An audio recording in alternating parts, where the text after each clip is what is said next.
आताची सर्वात मोठी बातमी निघून येत आहे। महाराष्ट्राचा कौल कुणाला, सत्तेच्या चाव्या कुणाला हातात, पहा सर्व एक्झिट पोल निकाल एकाच क्लिकवर। या व्हिडिओमध्ये आपण आता जाणून घेणार आहोत। संपूर्ण व्हिडिओ तुम्ही शेवटपर्यंत बघा अशी सर्वांना विनंती आहे। महाराष्ट्रात 288 विधानसभा जागांसाठी मतदान झाल्यानंतर आता एक्झिट पोलचे निकाल समोर आले आहेत। एक्झिट पोलनुसार महाराष्ट्रात महायुती आणि महाविकास आघाडीत अटीअटीची लढत पाहायला मिळू शकते। एक्झिट पोलनुसार महाराष्ट्रात सत्ता पलटही होऊ शकतो किंवा महायुती पुन्हा सरकार स्थापन करू शकते।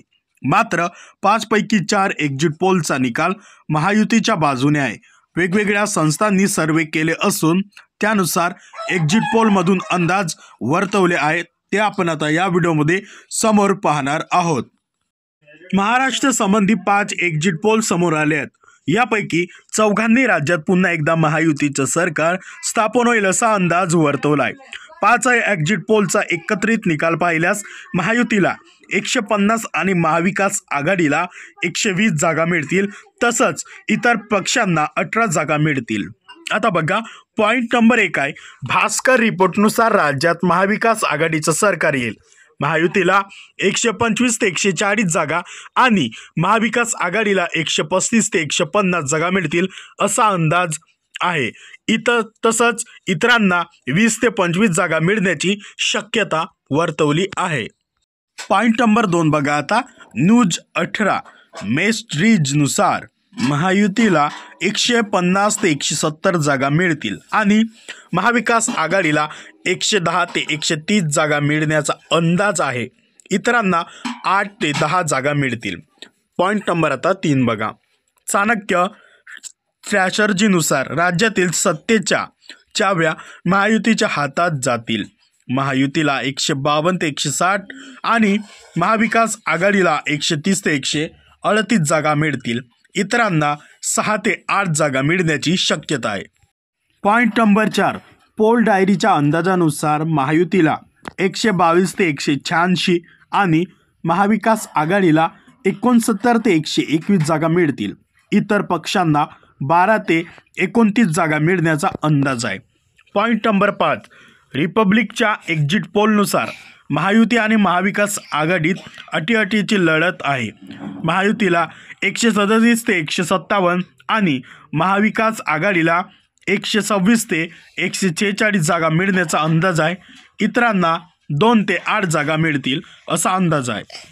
आता बघा, आपण आता हा निकाल आपण बघणार आहोत। बघा, महायुतीच पुन्हा बघा, भास्कर रिपोर्ट बघा, महायुतीमध्ये 125 ते 140, मवियामध्ये 135 ते 150, इतरमध्ये 20 ते 25। त्याच्यानंतर बघा, न्यूज 18 मेट्सरीज, त्याच्यानंतर बघा, महायुतीमध्ये 150 ते 170, मवियामध्ये 110 ते 130, इतरमध्ये 8 ते 10। त्याच्यानंतर बघा, चाणक्य स्ट्रॅटर्जीज, महायुतीमध्ये 152 ते 160, मवियामध्ये 130 ते 138, इतरमध्ये 6 ते 8। त्याच्यानंतर बघा, पोल डायरी, महायुतीमध्ये 122 ते 186, मवियामध्ये 69 ते 121, इतरमध्ये 12 ते 29। त्याच्यानंतर बघा, रिपब्लिक, महायुतीमध्ये 137 ते 157, मवियामध्ये 126 ते 146, इतरमध्ये 2 ते 8। पोल ऑफ द पोल बघा, महायुतीमध्ये 150, मवियामध्ये 120 आणि इतरमध्ये 18। आता बघा, एक्झिट पोल आणि ओपिनियन पोलमध्ये काय फरक आहे बघा। ओपिनियन पोल आणि एक्झिट पोल हे निवडणूक सर्वेक्षण आहेत। ओपिनियन पोल निवडणुकीच्या आधी केला जातो, त्याचे निकालही निवडणुकीपूर्वी जाहीर होतात।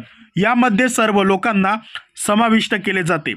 अर्थसर्वेक्षणातील प्रश्नांची उत्तरे मतदारानेच दिली पाहिजेत असे नाही। या सर्वेक्षणात विविध मुद्द्यांच्या आधारे जनतेच्या मूडचा अंदाज लावला जातो। निवडणुकीदरम्यान एक्झिट पोल घेण्यात येतात। मतदानाचे सर्व टप्पे संपल्यानंतर त्याचे निकाल जाहीर होतात। मतदानाच्या दिवशी मतदान केंद्रावर एक्झिट पोल एजन्सीचे अधिकारी उपस्थित असतात। मतदान केल्यानंतर ते मतदारांना निवडणुकीशी संबंधित प्रश्न विचारतात मतदारांच्या प्रतिसादाच्या आधारे अहवाल तयार केला जातो। मतदारांचा कल कोणत्या दिशेने अधिक आहे हे शोधण्यासाठी अहवालाचे मूल्यमापन केले जाते। यानंतर निकालाचा अंदाज लावला जातो। तुम्हाला ही माहिती महत्त्वपूर्ण वाटली असेल तर या व्हिडिओला लाईक करा।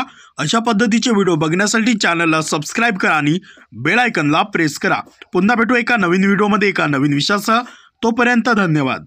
तर मित्रांनो, तुम्हाला विनंती आहे की आपल्या महाराष्ट्रातील नवनवीन योजना, शासन जी.आर, शैक्षणिक माहिती व इतरही माहिती मिळवण्यासाठी आपल्या MG मराठी इन्फॉर्मेशन या यूट्यूब चॅनलला सबस्क्राइब करा आणि बेल आयकॉनला प्रेस करा। संपूर्ण व्हिडिओ पाहिल्याबद्दल धन्यवाद।